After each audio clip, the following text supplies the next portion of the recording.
Good afternoon, power players. This is a video primarily for my alliance. As an alliance, we do have some requirements, and one of those is PvP. Our primary focus is alliance events, of course, maximum participation, but of course those come around once every long while, so our secondary focus is PvP. The smaller events run fast. The rewards are pretty decent for what you can get as an alliance. Especially if you're ranking higher. Getting the gold, getting those hero points, the ISO, 3-star cards, etc. And every now and then even better rewards. So that is where we primarily focus. And then of course you do well and place in the season, and there's lots of progressive rewards, and max those out, and then it's just a much nicer way. So anyway, just running through some stuff here. We've had a little bit of turnover.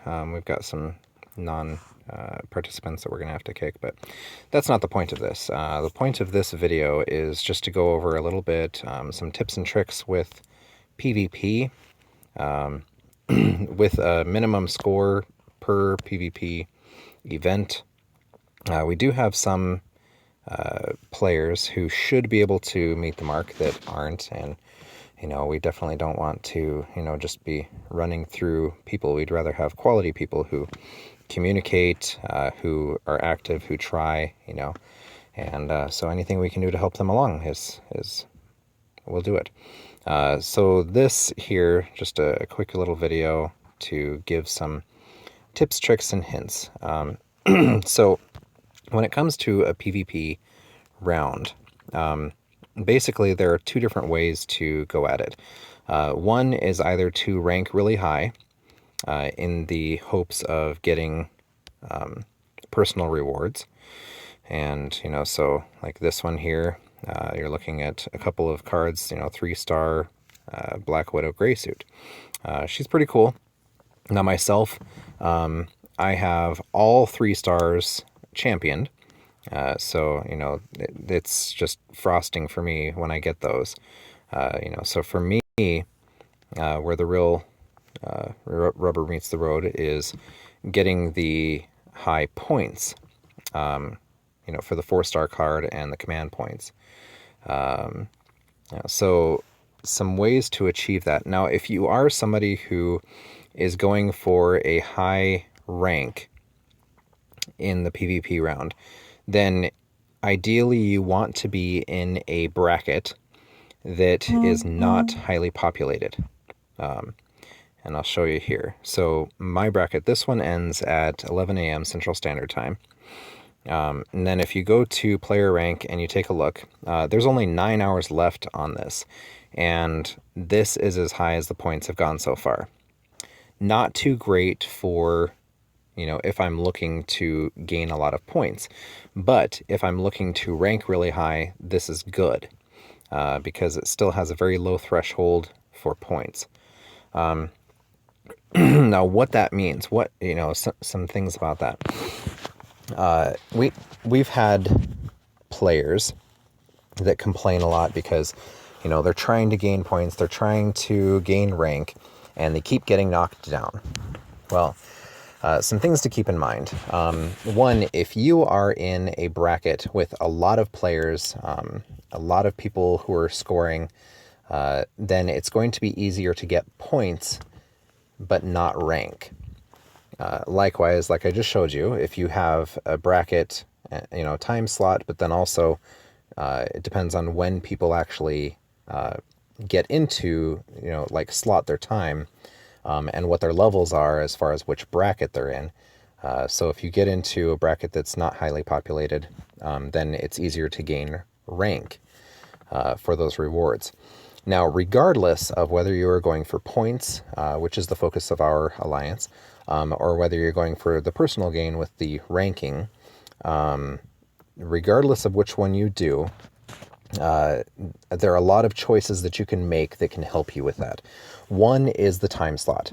So primary concern with the time slot is making sure that you get one that works for you. Now, whether that's something that works for you as far as shielding is concerned, or whether it's playtime, well, it's always playtime.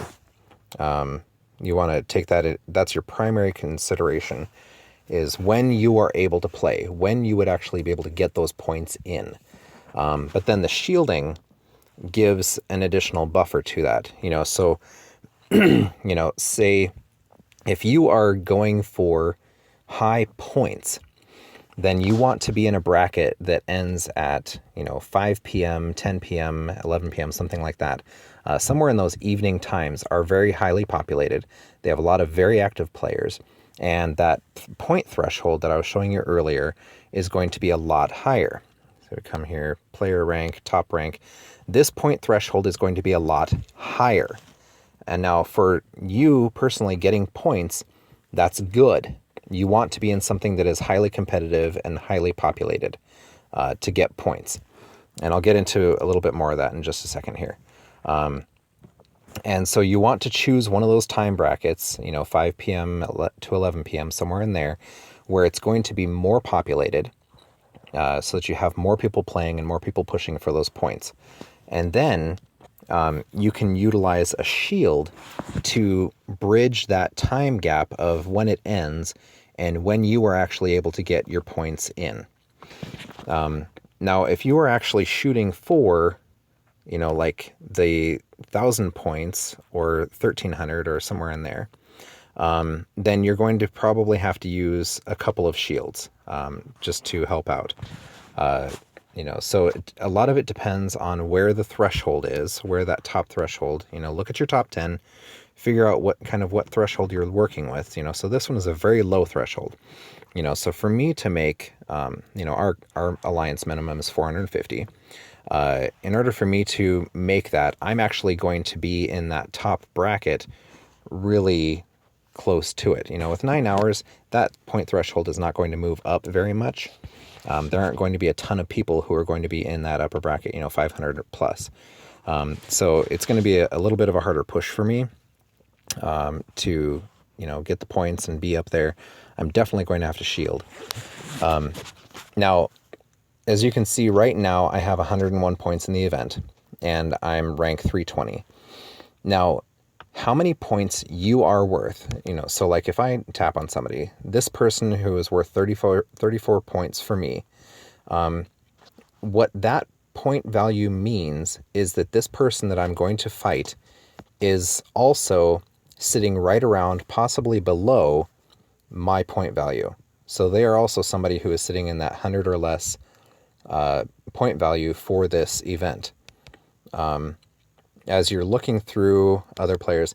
Now, if I'm fighting somebody, so I'll skip this person just to cycle it.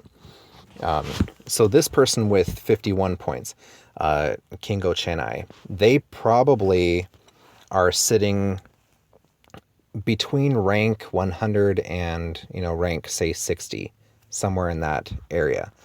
And then anybody who is like rank, 40 and above, somewhere in that area, that's when you're going to see those like 60, 75 point, whatever, battles. Let's cycle this one and see what we get. 57. Yeah. So these are some good ones. I'm definitely going to, jump on those, fight them. And, there's 150 points for me right there. Boom. Which unfortunately, that's like half my threshold right there. 3 fights, I can knock that out in less than 10 minutes. And I've got half my points that are needed right there. Now, again, since I'm in a bracket that's not highly populated, then that's going to push me up into that, top 100. Well, 150 points, put me at 250. I'm guessing that'll probably put me, 200 to 300 rank right off the bat, and possibly, between 100 and 200 as I get closer. So the main point of that being that up until you reach those last, 11 to 8 hours, 5 hours, whatever of the event, if you stay above rank 100, you're not worth a lot of points. You know, that like that first one that I showed you, 34 points. You know, that's not something worth jumping after. I'm going to cycle. I'm going to get somebody who's going to be 50 points or more to go after them. You know, especially if there's somebody, you know, who's a nice, easy pick. You know, like this is not a hard team to beat, especially given their levels. So that's what I'm going to go after. I'm not going to go after that person who's 34 points. And so that's ideally where you want to spend the first day and a half, you know, almost 2 days of the event, is rank 100 or higher. Not until it reaches those last 11 hours, 8 hours, you know, depending upon which shields you're going to use, do you actually want to start utilizing, you know, start pushing into that top 100 rank, because you're going to be worth more points at that point. You know, up to, you know, rank 70, you're going to be in that, you know, 30 to 50 range. Rank 70 up to, you know, 30-ish, you're going to start pushing yourself into, you know, 40s and 50s. And then when you hit into that rank 30 and above, then that's when you yourself are going to be worth, you know, 60 to 70 points. And people are going to start coming after you. So you need to make sure that you lock that in fast.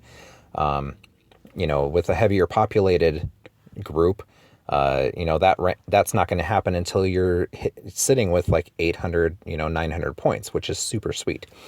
You get into some of these brackets where people are pushing 2,000 points, and you can sneak in there all the way up to, you know, 1,000 points without ever having to shield, without ever being a target that somebody is actually going to want to go after, because you're sitting, you know, barely into rank 100. And you're not worth a lot of points, and they're going after other people who are.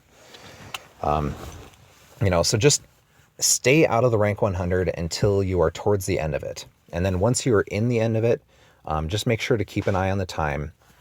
Know what shields you're going to use ahead of time. When you start to get to that point where you are worth points to people, when you're in that higher rank, do a battle or two, get some points, and then shield. Once you're shielded, get that out of the way. Once you're shielded, then cycle your pins, use your ISO, skip some fights, and get some high points on your board. Wait out your shield for a while. Let it kind of die down for a little bit. Make sure that you're not on anybody else's radar. Then break the shield. Do 2 or 3 fights fast. You know, get a team that's going to be able to take them down. Do it fast. And then shield up again. Use another shield. And then make sure that you remain shielded. You can do that, you know, a couple of times to push those extra points in there. But then make sure that you stay shielded through the end of it. You know, again, if you're not reaching for those really high points, and you're able to be in a very highly populated bracket where you can stay out of the top 100, you won't even ever have to use a shield. You can get the points, you can float along, and you're fine. You know, and you got your points, you've got the progressive rewards, you've got, you know, not great end rewards, but you've got the points. And then, of course, those points are extremely valuable to the end of season, and much better rewards with your ranking there. You know, 5, 10 packs, it's pretty awesome. But you work, you know, almost a month getting there. And of course, don't forget about the Shield Simulator. Shield Simulator is definitely something to do more towards the end of season, because that point threshold, again, player leaderboards, yeah, I haven't even started yet, so I can't really see anything. However, towards the end of season is when people are going to have that 2,000 point rank, when people are going to be, you know, maxing this out, getting the progressive rewards, which is awesome. You got to get these. You got to get these rewards. And here we've got, you know, a 4-star War Machine, which I'm going to get that, obviously. But you want to wait towards the end of the season, because then you don't have people attacking you. You're not in that top rank where you're going to be worth a lot of points. You know, and you're not going to be worrying about, you're not going to have to lose points as you go. You know, but don't wait until the end to do the entire thing, because, you know, a 2,000 point push, it hurts. Unless you're going to have like a day and a half off or something, you know, where you can just concentrate a lot on that. You've got a lot of, you know, health boosters and stuff like that. But anyway, Hopefully that answered a lot of questions. Feel free to leave comments, questions, anything like that. You know, and especially for my alliance, if you've got follow-ups, let me know on our board. We have a band. Make sure to leave comments and such there. And I'll see you guys in game. Thanks much.